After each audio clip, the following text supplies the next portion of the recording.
তিনি কেমন ছিলেন? তিনি ছিলেন মধ্যম আকৃতির, তিনি না লম্বা, তিনি না খাটো, তিনি ছিলেন মাঝারি আকৃতির।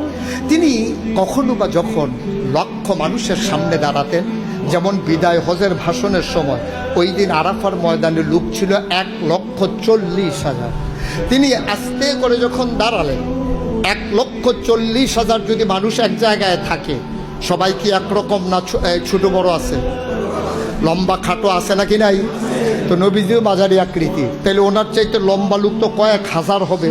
কিন্তু সবাই যখন দাঁড়ালেন, নবীও যখন দাঁড়ালেন, সবাই দাঁড়ানোর পরে অবাক বিস্ময়ে সবাই তাকিয়ে দেখলো, সবার উপর দিয়ে, ওই লম্বা লম্বা মানুষগুলোর মাথার উপর দিয়া আমার নবীর চেহারা মুবারক দেখা যায়।